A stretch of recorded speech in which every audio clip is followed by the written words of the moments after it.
Hello and welcome to another episode of Tales from a Professional Nerd. My name is Bryan Steele, and I will be your nerd today, and any other day that you watch my silly little show.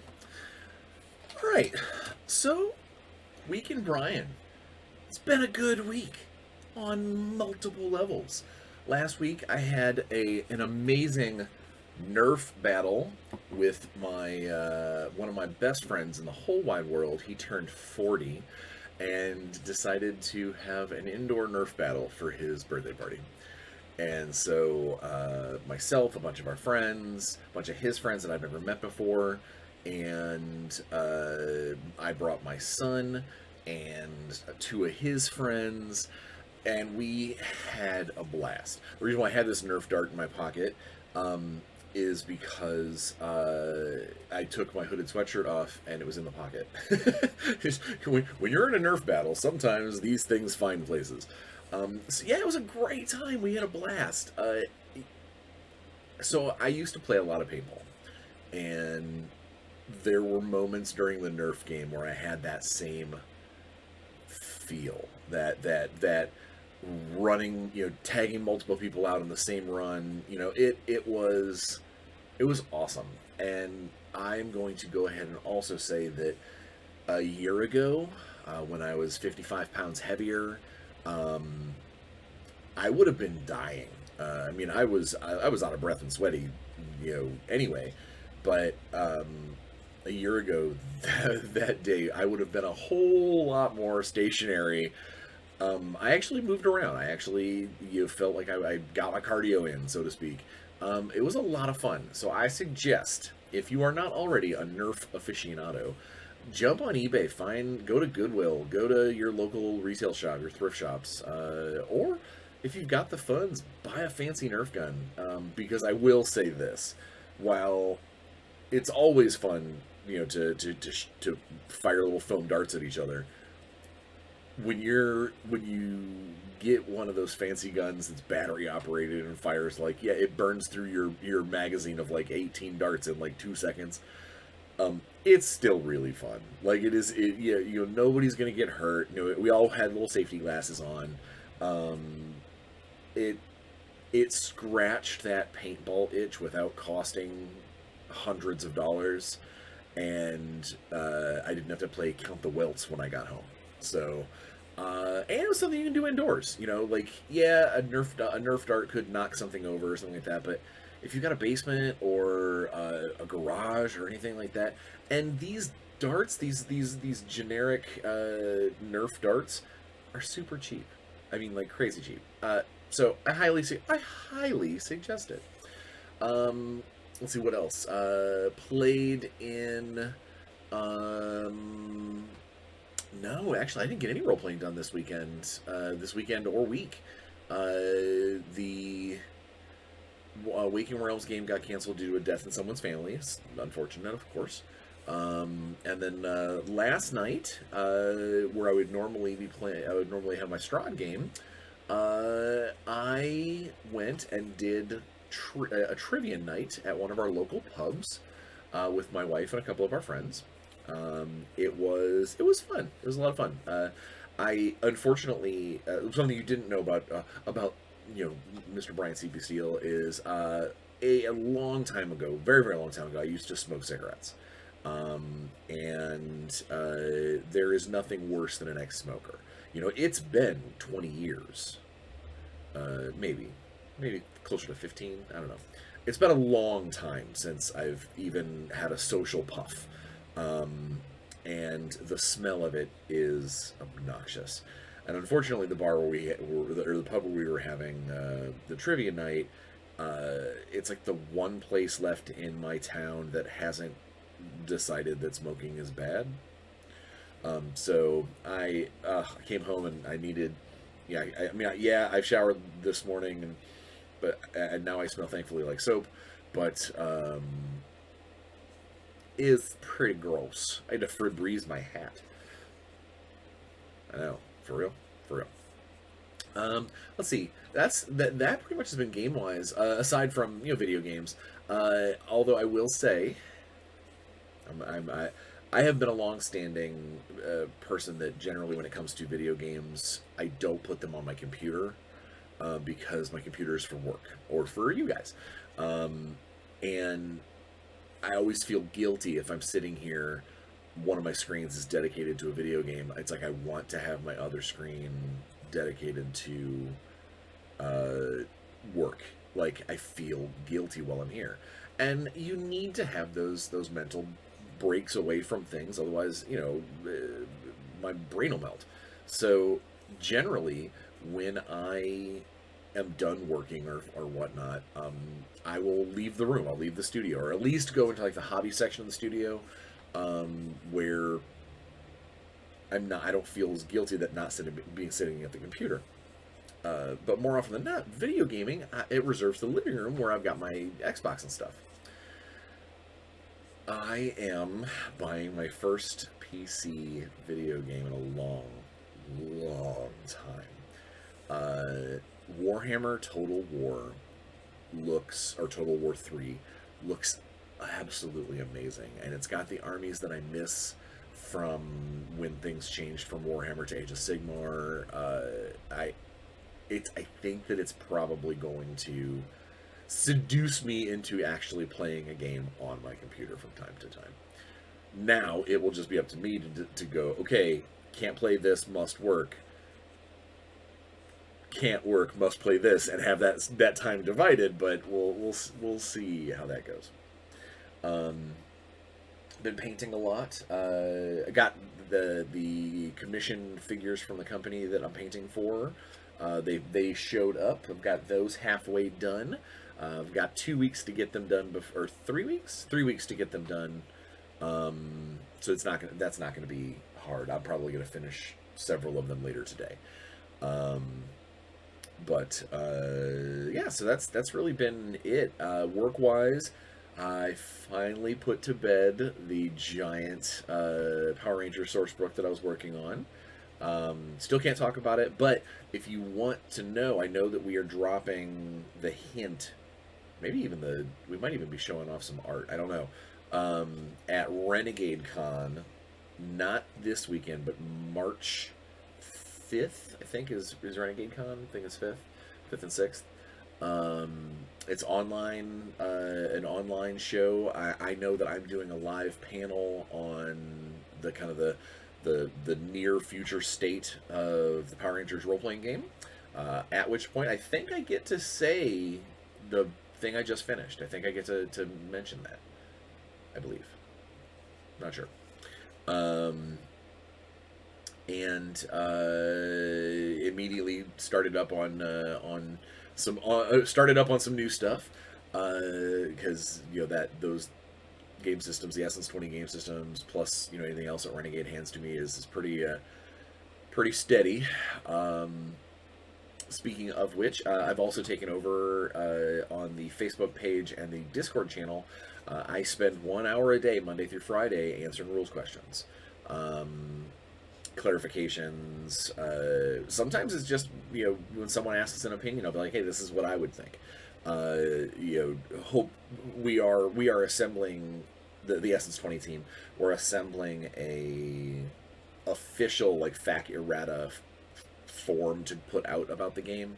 But sometimes there's questions that people ask that are frequently asked questions. There's some people ask questions that aren't frequent, that are like a little one-off things that don't need to be in a document, that are just basically, hey, I think this is this, what do you think? And so I'm spending an hour a day basically answering rules questions and trying to keep the community forward moving, progressing forward the way it should. And as more releases come out, it may be needed more, or maybe it'll be needed less. More questions will be answered by the new releases. Who knows? I also know that as more people play on the Twitch streams and live plays and their home games and games at stores, I know that will also help a great deal as people start to kind of figure things out on their own, and Because everybody, if you've ever played a role playing game, you know that there's times where you read the rule book and you set it down and go, I don't know if it works that way, and then you go to play it and you're like, okay, it works that way, or you make your personal tweak or whatever. So either way, that's now part of my day, part of my routine. Um, and then big news on the Warzone front.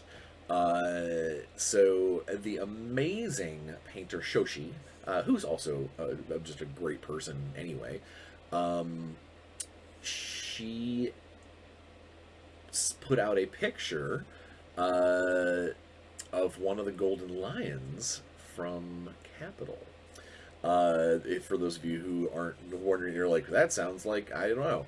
That's one of the actual new models from Warzone Eternal. Shoshi's doing some of the studio painting. So like some of the model pictures will be on the box, things like that. Models that we use in the Kickstarter. And she showed one of those works in progress off just a couple of days ago on Facebook, and the responses have been amazing. So I actually got a hold of Alex the second that it got leaked, because it was one of those things that it wasn't us. She put the picture up, didn't label it or anything, and then people jumped on it in a heartbeat because they knew exactly what it was. So I threw a message to Alex immediately and was like, dude, people are loving it. That's awesome. And it has really generated a lot of buzz. The Warzone Eternal Facebook group is the Warzone Eternal Facebook group that is still invite only, approval on getting in. It's blowing up. It feels really good that people are starting to realize that it's not, for the last year and a half, yeah, we designed the game, yeah, we're writing the book, yeah, we've been talking to people about it, but like, I think now for some of those people out there that were like, is this really happening? Seeing a professional painter at Shoshi's level doing the studio models that no one has seen before, I think that has probably sealed the deal. I think there's a lot of people out there that may have been kind of not sure that now go, yes, I'm in for the Kickstarter when it happens. I'm psyched. I know I've got to get a little more lore written for the main book, but dudes and dudettes and everything in between, it's happening. I'm excited. That's big news this week for me anyway. And more, but I think most importantly is the lack of negativity. The internet spawns so much negativity, especially in gaming circles, that a fan gets on there and goes, "That's not the way I like it," and then turns into this giant curmudgeon that other people jump onto. And very rarely do you see a positive hype train that is just honest and upfront, and I like this, and then everyone else jumps in line with that guy and goes, I like this too. And Shoshi's picture is killing it. It is choo-choo in that hype train in a big way, and I love it. So much so that this upcoming Sunday, so that would be February 27th, I don't have the link yet, so you'll want to kind of just keep an eye as Shoshi's, I believe her Twitch channel, she is going to be painting live our new Razide for Dark Legion. So it's gonna be cool, and I think that she's gonna be overwhelmed with the number of people that are gonna come out, even just a little bit, just to see the model. So super psyched, all things around, very very happy. Everything else seems to be pretty on par, like it's been a good, like I said, it's been a good weekend, Bryan. Good weekend, Bryan, and I think this is going to continue to be a good weekend, Bryan. Tomorrow I've got my Menhiriath D&D game that I don't get to play very often, which is a homebrew where I play the Halfling Drunk Monk. And then this weekend, part of this weekend is boys' weekend with me and my son, while Natalie and my stepkid, The whole world is shaking because I kicked the table. Okay. Um, they are heading down to, there's an anime convention down in Indianapolis that my stepkid really, really wants to go to in a big way. So they're going down for that. So we have, well, Con and I will have almost an entire day to just kind of dude out, so to speak. We'll see how that goes. I'm sure that'll be a lot of fun. And then next week is work, and then Renegade Con at the end of the weekend. So I am excited. It will be a good time for all. Let's get into it. Now that the week of Bryan is done, did I miss anything? I don't think so. I'm pretty sure I talk about work, talk about personal, talk about painting and stuff. New kitty's doing well. She has officially started to get along with the other animals, so it's not all hissing and scratching and running away. And she has also started to recognize that the humans in the house are cool. That first week, if I stood up anywhere, it was immediate scampering under a couch, flee, just be gone, go, because I'm a giant to her, and I don't think she realized that I'm also where pets and scratches come from. So knowing that she's getting over that is pretty cool. It's pretty awesome. Yeah. So let's. Yeah, I'll save that to the end. I have some very, very cool news, but I'll save that to the end. So today is the last February video, which means it is the last video that you can comment on to get into the special Power Rangers month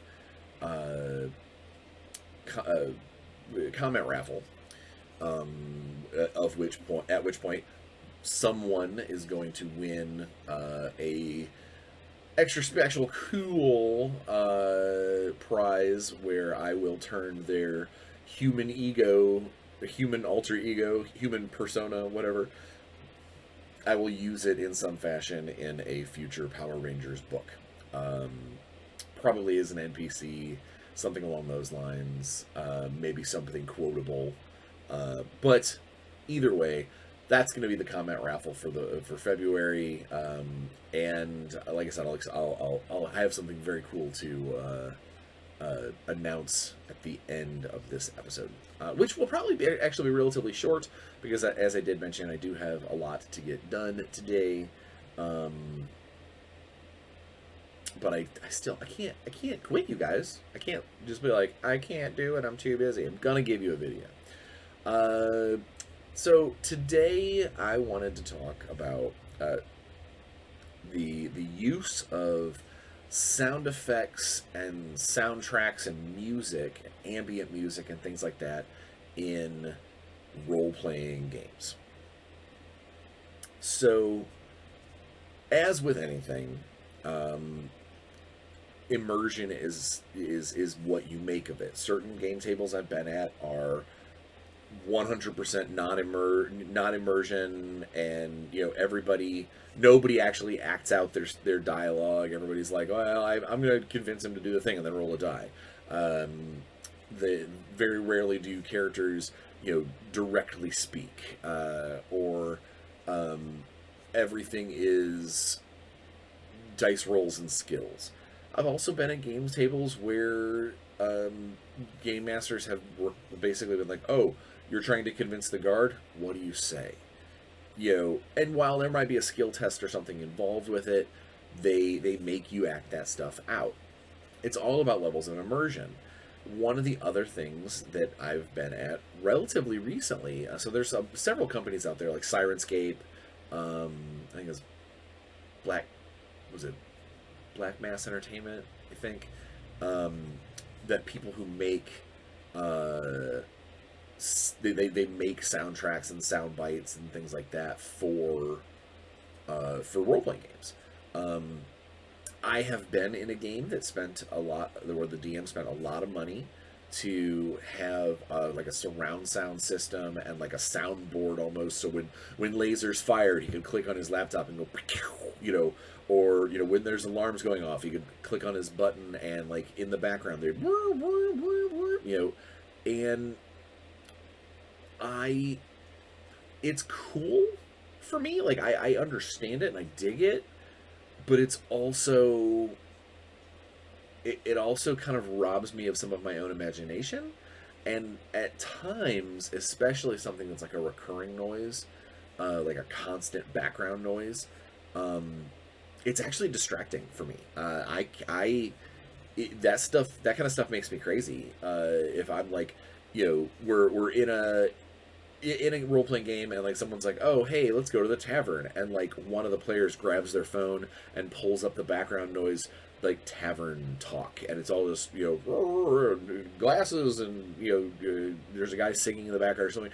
Even if even if that volume is really low, it personally makes like I can't shut it out, and it's a constant thing.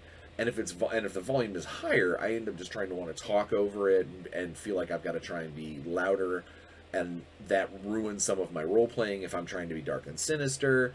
You know, it's just it's not for me. It's not my, you know, small time things very cool. When I watch like a Twitch stream or something that has cool editing in it, where like they might have sound effects and stuff that happens after the game, where so I know that none of the players are being bothered by it. If I'm watching the show, that's cool. I don't. It's gonna be fantastic. I don't. You know, I'll be fine with that. If I'm sitting there in the role playing game at the time, I can't help but be distracted by that, by the what for me effectively is noise.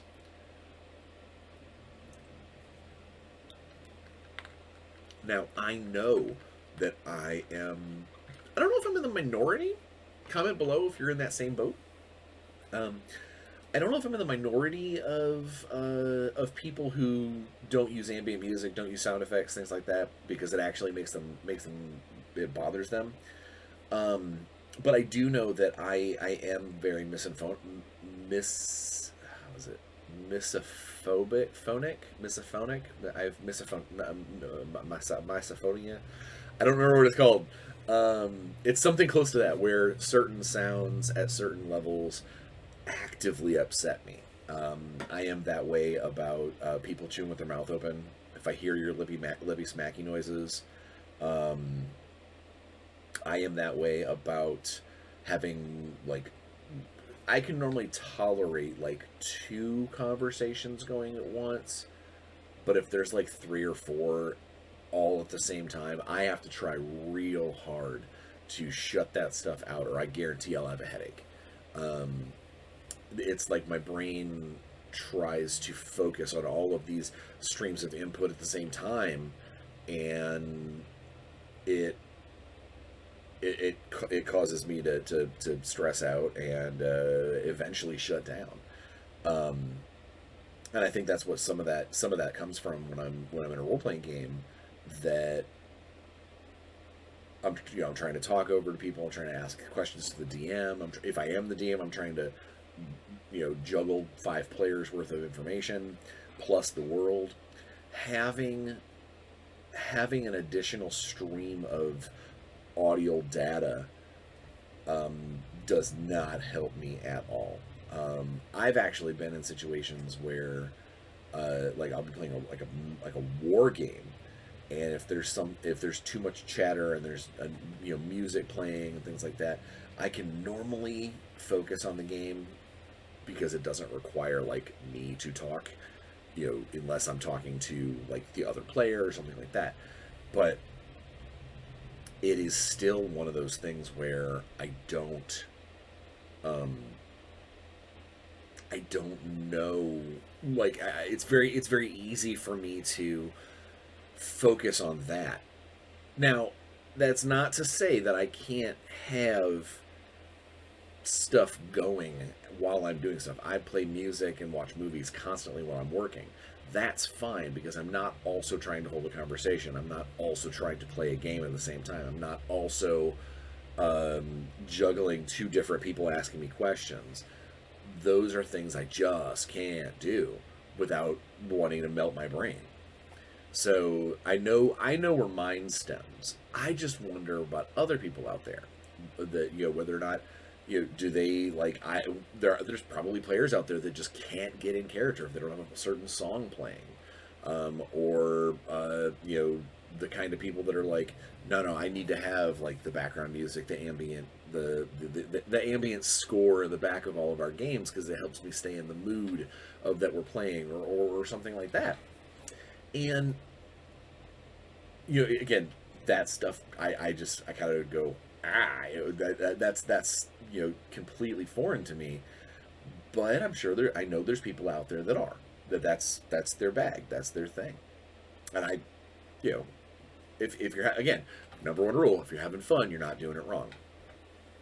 So uh it's it is interesting to see how many people use that kind of background music or sound effects and things.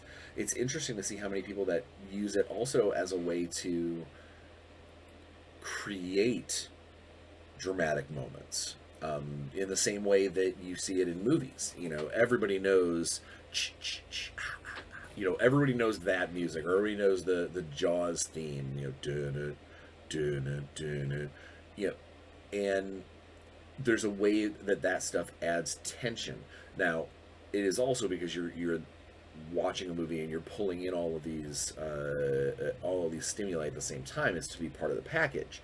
So I wonder if there's games out there that like if the big bad is on his way or down, you're getting close to the end level of a dungeon or something like that, where they like hit a particular playlist or something, and like there is that kind of building crescendo music.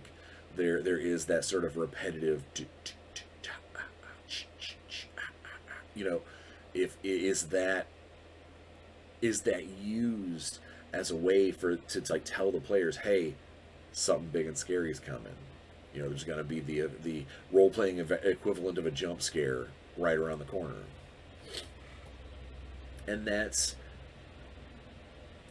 I see the use in that. I see that could be very cool. And part of me is very jealous that I can't handle those sorts of things at the table unless everybody else shuts up.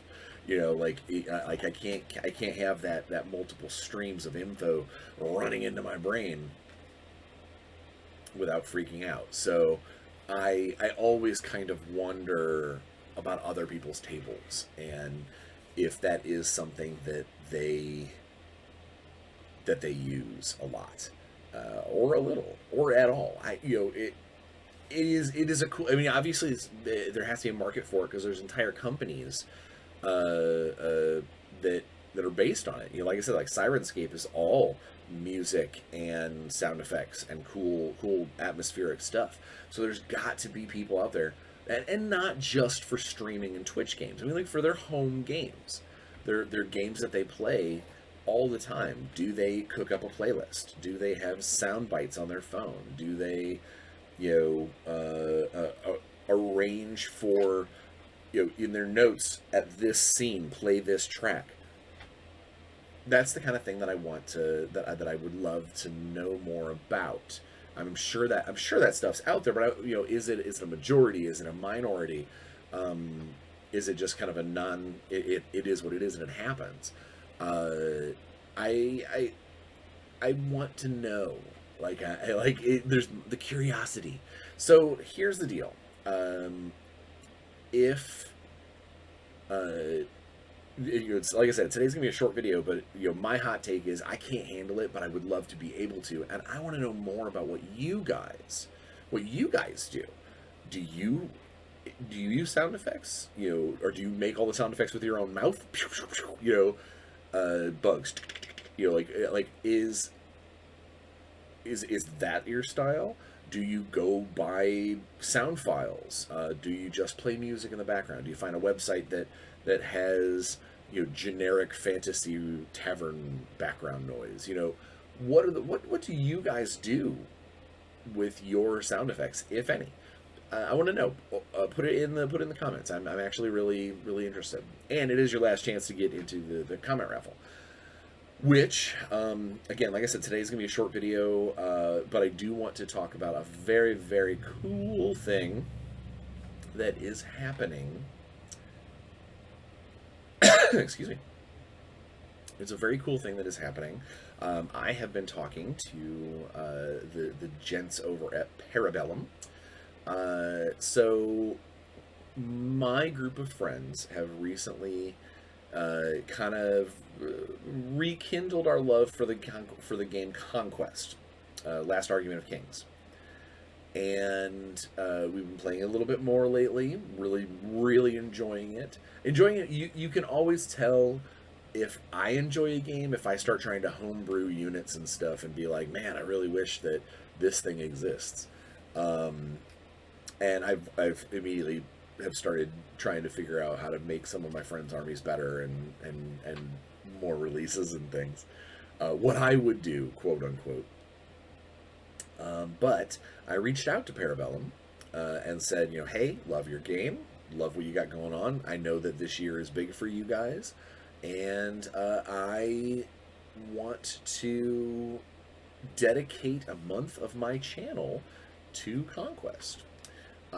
So we're still working out the details on that, but March will be the month of March for Tales from a Professional Nerd. March will be Conquest month. Now I know at least one weekend that month I will be gone for GaryCon, but collectively the rest of that month I will be putting out videos based on Conquest, lore, playing the game. I'm going to do an overview of the main set of rules. We're going to talk about things I like, things I don't like, things that I think are super rad, which is a lot. Game is really good. And then at the end of the March, the March to Conquest is what I'm calling it. So all of the March episodes, the comment raffle for March, I don't know what it is yet because the guys at Parabellum haven't let me know, but there will be a Conquest themed raffle prize. So definitely watch the episodes in March, definitely comment and subscribe. You are going to want to be a part of that. If I'm picking up what Leo and the Parabellum guys are throwing down for me, this is going to be a very cool month to try and watch the show. So please and thank you. Obviously subscribe, share, like, comment, and such. But next month, the March to Conquest is going to be very important. For me as a channel, and hopefully maybe we'll draw some new people to their game. That's the whole point of this, is to try and get people to play new stuff. Speaking of which, like I said, today's short video, I've got other stuff I need to get to, but I did want to talk a little bit about sound effects and how they affect me, and get to know what you guys think. So we're ending February on a fabulous note. It's been a great week. I hope it's been a good week for you. I really want you guys to go be safe, get vaccinated and boosted, wear your mask if you're in a place where you think that's necessary, and you know, don't take my word for it. Smile, have a good time, enjoy yourself. But more than anything else, I want you to go out there and be a part of society, be a part of your local gaming clubs. Get out there, put a smile on someone else's face, and hopefully they'll put a smile on your face. Be safe, but more than anything, please play some games. We'll see you next week.